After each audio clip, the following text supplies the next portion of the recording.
Really interesting about getting to a certain point in your mentality is that a lot of things you basically take for granted. So and normalize because of your contact with them, right? So it's a lot of things I can reconcile the understanding of it by using analogies through fitness training or other types of conditioning of the physical body. And also, it's very similar, interestingly enough, it has parallels that run along chemical addiction and any type of molecular tolerance of any kind, which a lot of it has to do with when the body comes into contact with things. Even also another parallel is inoculation. So when the body comes into contact with certain substances, it starts to, if it has the capacity to develop more enzymes that are responsible for breaking down that chemical to metabolize it much more quickly, or in the case of inoculation, to produce the type of antibodies to get rid of it. And in fitness training, like if you continue training with a specific weight or in a specific program for a specific amount of time, the body adapts. So it's all about adaptation, is really what I'm getting down to here. And so the kinds of adaptations, they also happen emotionally and psychologically. And and in this case, when I'm talking about athanatophobology, so this is a field of study which I'm designating as a very specific niche or subdivision of thanatology. So thanatology being the study of death and dying. And so we have very many people who are, for example, thanatophobic. They suffer from thanatophobia, a great deal of death anxiety and fear around death and dying. And I am athanatophobic. I experience athanatophobia, meaning I am not afraid of death or dying in any way. And it's because, by extension, I'm not afraid of discomfort, inconvenience, pain, even extreme pain, disability, all of these things. They are definitely annoying and they are very inconvenient, and I would rather them not happen. But there's not a fear about it. The closest thing that could be said to come to that would be anxiety.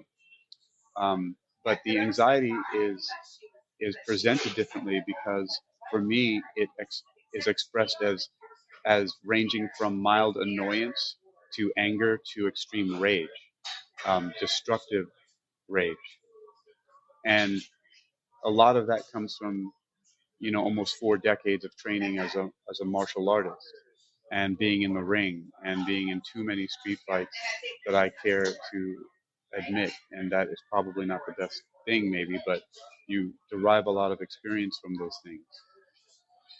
And so the whole point though is the adaptation that gets developed when one like myself is so long entrenched in the experience of being athanatophobic, basically not being afraid of death, and by extension a lot of the reasons why people are afraid of death. And so I take for granted that it's not normal for others. And and also by extension a lot of the other conclusions that have either and other pieces of information that are connected to it that have either led to that, or are derived from it. So and these things might seem really shocking, way out there, go over people's head, they don't understand it, and I get that because a lot of them could really be actually quite horrifying and disturbing to a lot of people. Like, for example, one of the conclusions that supports and solidifies athanatophobia, and also the very specific field of study that I was alluding to as my specific branch of thanatology is called athanatophobology, right? So you've got thanatology, study of death and dying. Then you have thanatophobia, the fear, the irrational fear of death and dying. And then my experience of athanatophobia, not having a fear of death and dying. And then my specific study of how and why to not fear death and dying, which is athanatophobology. And that's the very specific niche within the field, the study of thanatology that I'm talking about here. And so the things that have led up to that and also things that are derived from that, um, I don't find in any way to be disturbing, shocking, problematic, or any kind, but I can see how it would be for many people. For example, one of the the ideas and the attitudes that are related to that are basically extensions of atheism, and then what turn into anti-theism, and then go as far as metaphorical deicide. Um, Not only metaphorical deicide, but the desire for the ability to commit deicide to be real. The, but it's based off of an understanding of the the nature of reality. And so here's what's interesting about that. So if you look at some basic physics, and in the first law of thermodynamics has a conservation law attached to it, the conservation of energy, right? And the conservation of energy is something a lot of people hear and they can say, because it's in pop culture, that energy cannot be created or destroyed, it simply changes form.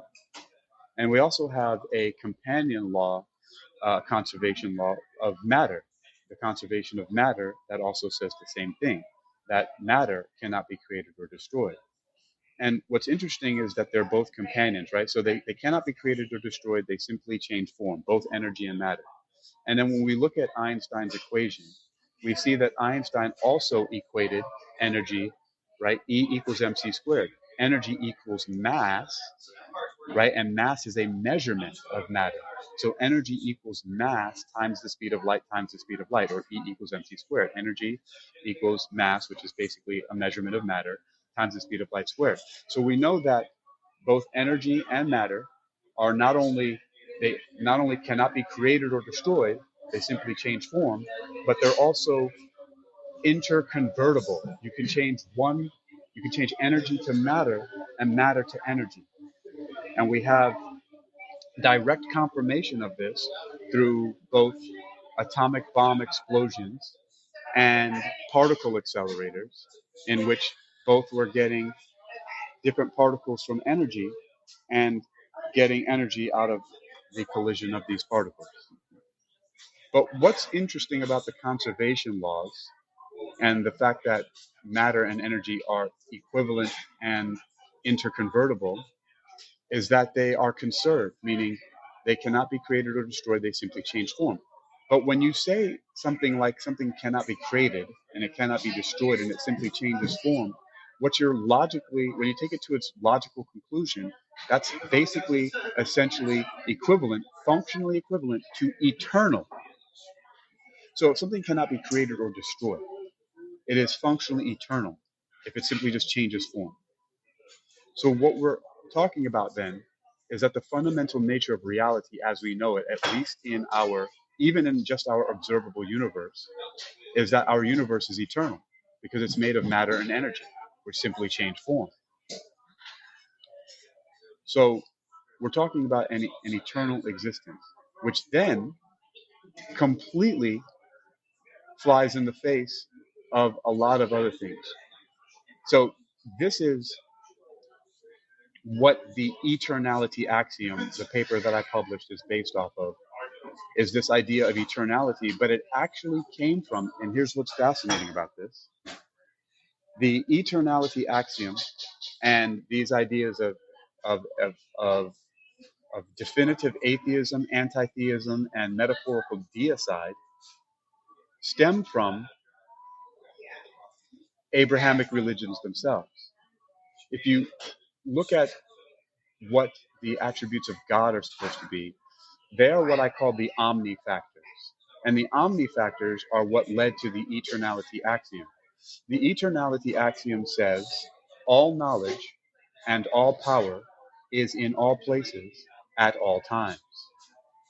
And this is basically derived from what I call omnifactor prime, right? Because the God of these religions is supposed to be omnipresent, everywhere at all times, omniscient, knows everything all the time, and omnipotent, has power over everything all the time.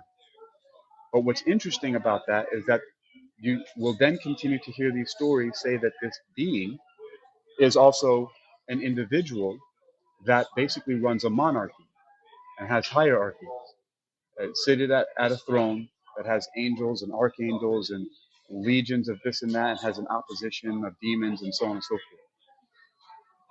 However, with very little logical examination of this, we automatically understand that this being cannot be eternal. You cannot individualize eternity. Eternity both encompasses space and time together. There is no beginning and there will be no end. So you cannot have a being that is confined and anthropomorphized as an individual. It's not logically possible. And so if that's not logically possible, then you should have no fear of any kind of cosmic existential afterlife punishment that goes on forevermore, because it's not logically possible. If a being cannot be individualized from eternity and be eternal, then there can be no punishment or paradise that's eternal. It's not logically possible or consistent with anything in any part of reality at all. Even modern physics that we still think about, that's a lot of it started a long time ago, completely corroborates the understanding that the existence is fundamentally eternal and that there is no being that can stand outside of eternity. Eternity is essentially everywhere, all the time, all at once, just like the name of that movie. And what that means is that it's you, me, the poop on the ground, the flies that eat it, the bricks, the grass, all the interspaces of all existence are all interconnected. There's no separation. And there's no individualized being that rules over it all. It's logically impossible. And people will try to tell you that, oh, it's beyond human understanding. That's an excuse to try to tell people that they don't understand what is essentially very comprehensible. So these are some of the things that are shocking and disturbing to a lot of people because they have very low understanding. And it causes cognitive dissonance, even very seemingly intelligent people. But it flies in the face of all logic and all basic understanding.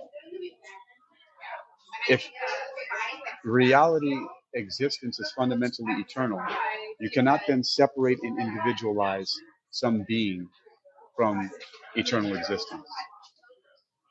That's not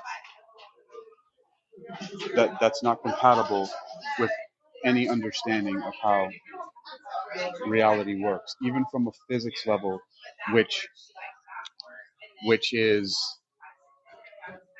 somewhat adamantly opposed to most systems of metaphysics, spirituality, and religion. But inherent in the conservation laws, we can determine that the universe is eternal and that eternality has nothing to do with any being that is necessary to create that. It's absolutely, completely 100% unnecessary. And so you see how a lot of things, just simply talking about death anxiety, thanatophobia, how it's definitely related to so many existential questions and understandings about reality. This is why my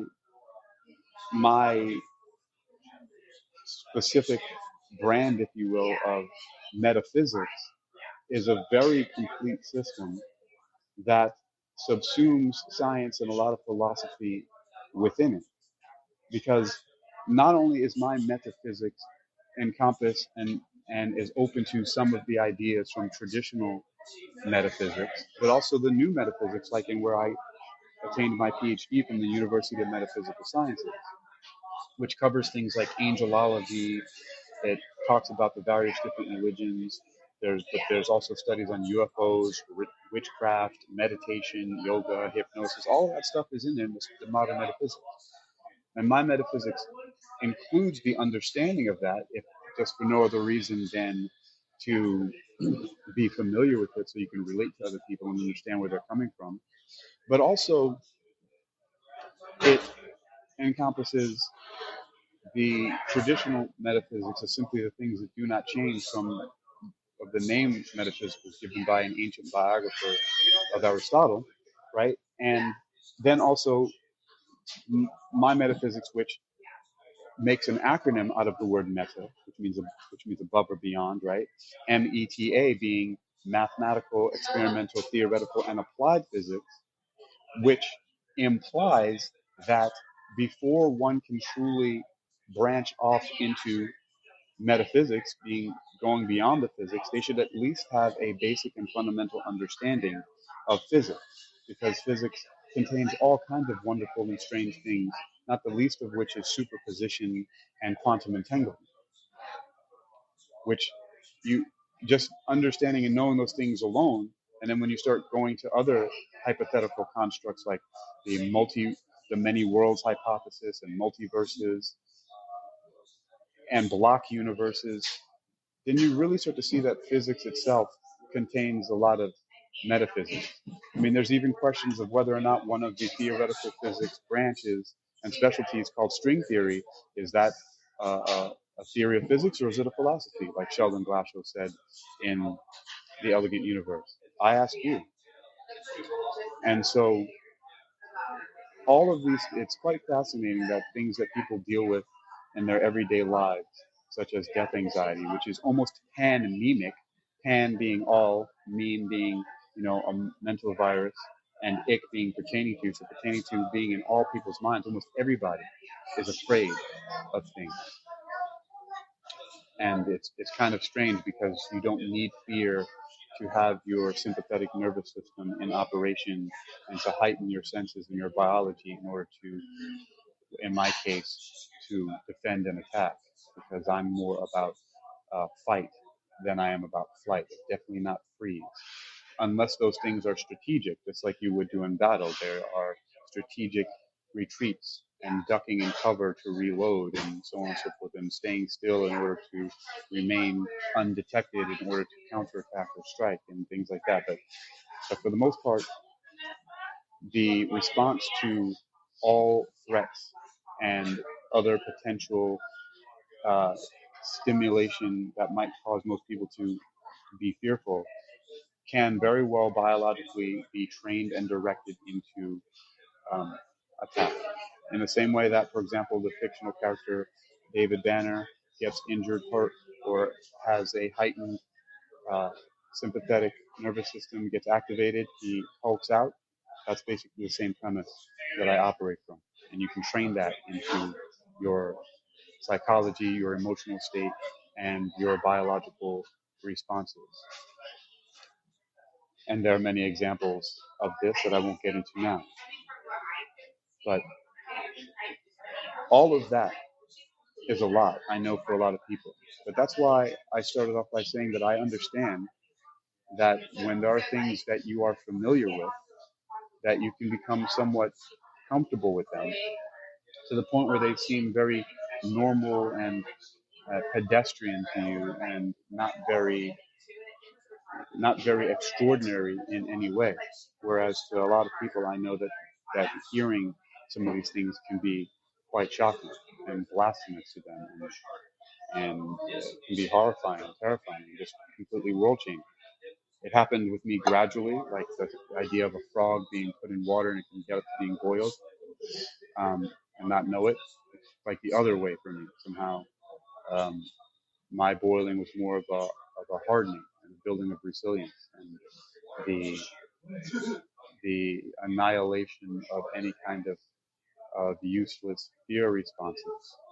And so, but this is what the establishment and the ongoing study about how and why one should not fear death, Athanatophobology, derived from Thanatos, the god of death, and and, and Thanatology, that study.